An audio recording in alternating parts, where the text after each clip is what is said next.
Assalamualaikum warahmatullahi wabarakatuh. Selamat pagi, salam sejahtera untuk kita semua. Dewan juri yang saya hormati serta tim oposisi yang saya banggakan dan seluruh peserta Lomba Debat Bahasa Indonesia tahun 2022 yang saya segani. Perkenalkan, nama saya Muhammad Andika dari SMA Negeri 4 Kota Cirebon. Saya selaku pembicara pertama dari tim pemerintah akan memberikan argumentasi saya mengenai mosi kita kali ini. Mosi kita kali ini membahas mengenai sebagai negara berkembang dengan potensi maritim, Dewan ini tidak akan menggunakan strategi ekonomi biru. Saya sangat setuju dengan mosi kali ini. Mengapa demikian? Sebelumnya izinkan saya terlebih dahulu untuk mendefinisikan dari mosi kita kali ini.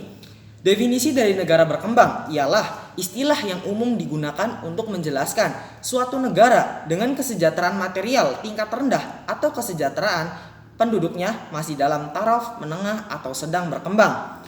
Lalu potensi maritim ialah wilayah Indonesia merupakan wilayah perairan yang lebih luas dari daratannya. Indonesia sendiri memiliki sekitar 17,499 pulau bergaris pantai sepanjang 81 km.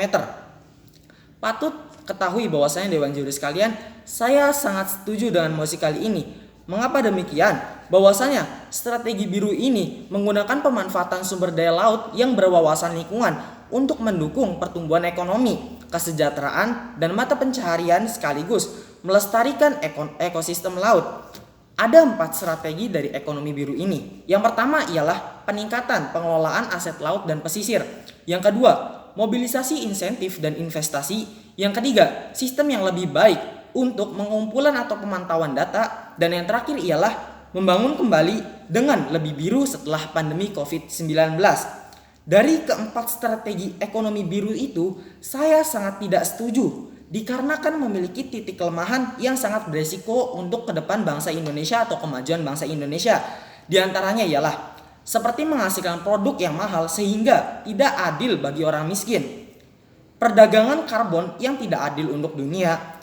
Lalu, karena pengelolaan aset laut dan pesisir yang menggunakan bahan-bahan yang berlebihan seperti bom peledak akan mengganggu ekosistem laut.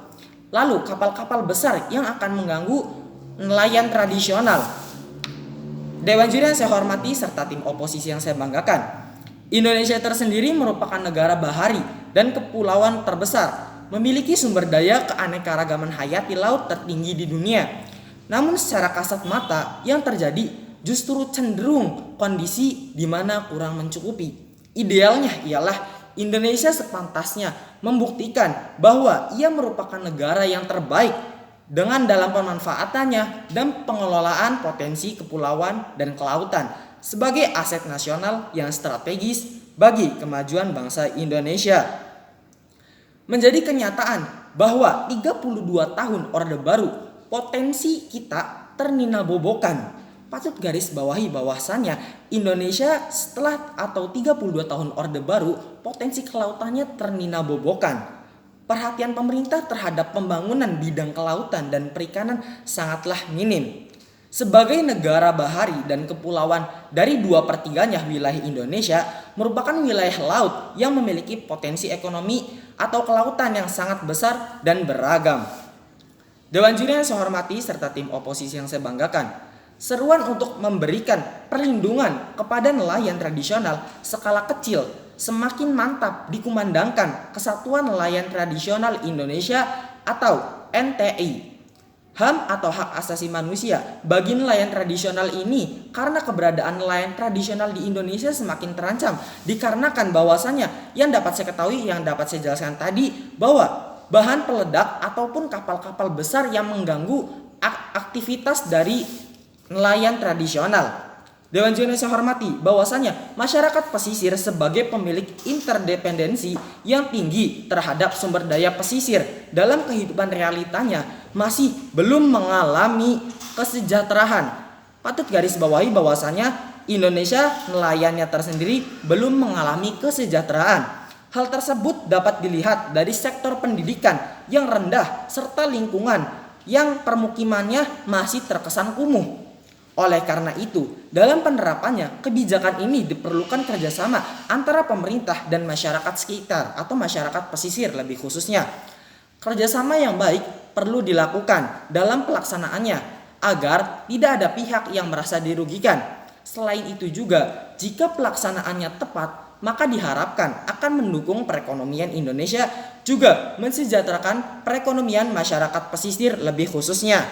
Dewan Juri yang saya hormati, di sini saya memberikan solusi yang sangat setuju atau sangat membantu bagi perekonomian bangsa Indonesia untuk pemerintah. Yang pertama atau diantaranya ialah pemerintah seharusnya tidak hanya mengandalkan strategi ekonomi biru saja, tetapi bisa juga mengandalkan potensi pertanian atau lainnya.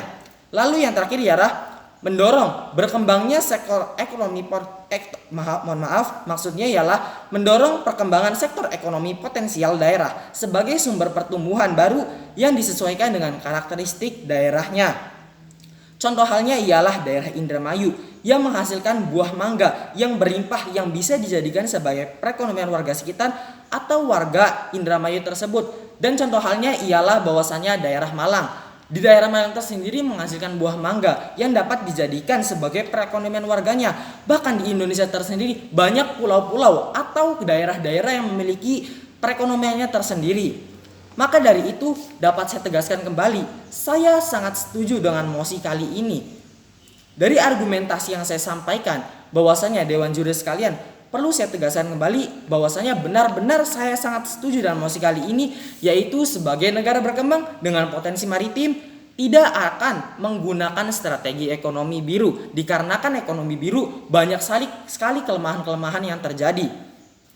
Dewan Juri yang saya hormati dan oposisi yang saya banggakan, apakah Indonesia ingin dipandang oleh kancah negara lain sebagai negara yang terbelakang dalam bidang perekonomiannya? Karena sistem ekonomi biru yang menyebabkan nelayan Indonesia menjadi terancam. Sekian argumentasi